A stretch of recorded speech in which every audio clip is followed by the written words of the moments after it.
तारीख 4 जुलै राज्यातल्या 5 जिल्ह्यांमध्ये अन्न व प्रशासन विभागानं एकाच वेळी छापेमारी केली आणि अनेक जणांना ताब्यात घेतलं। पुणे ग्रामीण पोलिसांनी या प्रकरणाचा तपास केला आणि आता या टोळीचं जाळं राज्यातल्या नगर, जालना आणि पुण्यातल्या अनेक तालुक्यामध्ये पसरल्याचं स्पष्ट झालंय। त्यानंतर या प्रकरणात शनिवारी आणखी 10 जणांना पुणे ग्रामीण पोलिसांनी अटक केली। आधीच्या आरोपींनी ज्या व्यक्तींना भेसळीचं साहित्य दिलं होतं त्यांचा या अटक केलेल्यांमध्ये समावेश आहे। सुरुवातीपासूनच या टोळीची सगळी सूत्र पुण्यातल्या मंचर परिसरातून हलवली जात असल्याच्या चर्चा होत्या। आता दूध भेसळीची सगळी सूत्र हलवणाऱ्या मास्टरमाइंडचा पर्दाफाश झालाय। पण कोण आहे हा मास्टरमाइंड? त्याचं नेमकं राजकीय कनेक्शन काय? दूध भेसळीचं जाळं त्यानं कसं उभं केलं आणि भेसळयुक्त दूध कसं तयार केलं जायचं जाणून घेणार आहोत या व्हिडिओच्या माध्यमातून। नमस्कार, मी मृदुला आणि तुम्ही पाहताय थोडक्यात। 25 मे रोजी तुकाराम मुंडेंनी एफडीएचा कार्यभार स्वीकारला आणि त्यानंतर एफडीएनं राज्यभरात भेसळखोरी विरुद्ध कारवाईचा धडाका लावला। 4 जुलैला पुण्यासह नगर जिल्ह्यात अनेक दूध संकलन केंद्रावर एफडीएनं कारवाई केली। या कारवाई दरम्यान एफडीएनं अनेक आस्थापनांचे दूध संकलन केंद्रांचे परवाने निलंबित केले आणि अनेक भेसळखोरांना अटक केली। पण या कारवाईचं केंद्र होतं पुणे जिल्ह्यातलं मंचर आणि आंबेगाव परिसर। या भागातल्या कारवाईवरून स्थानिक राजकारणही तापलं होतं। आंबेगाव मंचर परिसरात एफडीए कडून कारवाई करण्यात आली, पण याबाबत विधिमंडळात आमदार वळसे पाटीलांनी आवाज उठवला नाही। त्यामुळे त्यांनी राजीनामा द्यावा अशी मागणी राष्ट्रवादी शरद पवार पक्षाचे नेते देवदत्त निकम यांनी केली आणि आंबेगाव मंचर परिसरातील दूध भेसळखोरांवर कारवाई करावी अशी मागणी केली। देवदत्त निकम यांनी केलेल्या मागणीनंतर दूध भेसळखोरांना राजकीय आश्रय असल्याच्या चर्चा तालुक्यात सुरू झाल्या। आता देवदत्त निकम विरुद्ध वळसे पाटील वादाला जुनी राजकीय किनार आहे। 2024 मध्ये झालेल्या विधानसभेत दोनही नेत्यांनी एक दुसऱ्याच्या विरोधात आंबेगाव मतदारसंघातून निवडणूक लढवली होती। राष्ट्रवादी अजित पवार पक्षाकडून दिलीप वळसे पाटलांनी तर शरद पवारांच्या राष्ट्रवादीकडून देवदत्त निकम यांनी निवडणूक लढवली होती। या निवडणुकीत वळसे पाटलांचा जवळपास 1600 मतांनी विजयी झाला तर देवदत्त निकम यांचा पराभव झाला। या राजकीय पार्श्वभूमीमुळे मंचर परिसरात एफडीएनं दूध संकलन केंद्रावर केलेली कारवाई आणि त्यामुळे होणारे आरोप प्रत्यारोप हे राजकारणातील विरोधातून होत असल्याचं बोललं जात होतं।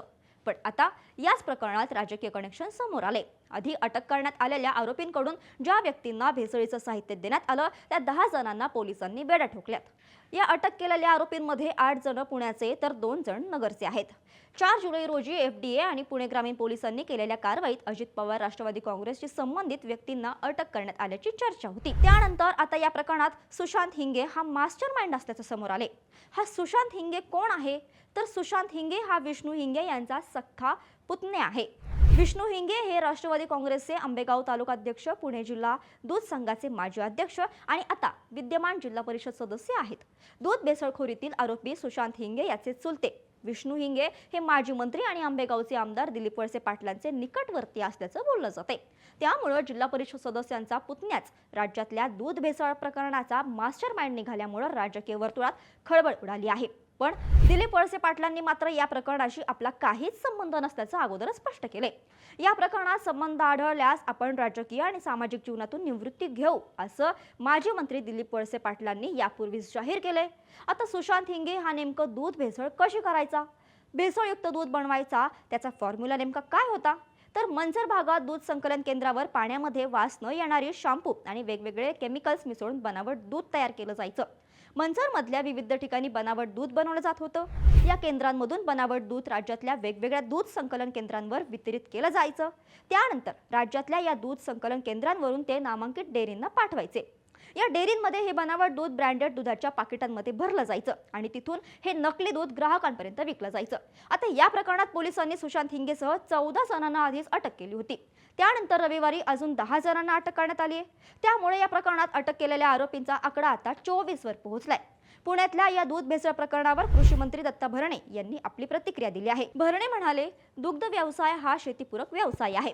दुधात भेसळ करणाऱ्यांवर कडक कारवाई झाली पाहिजे।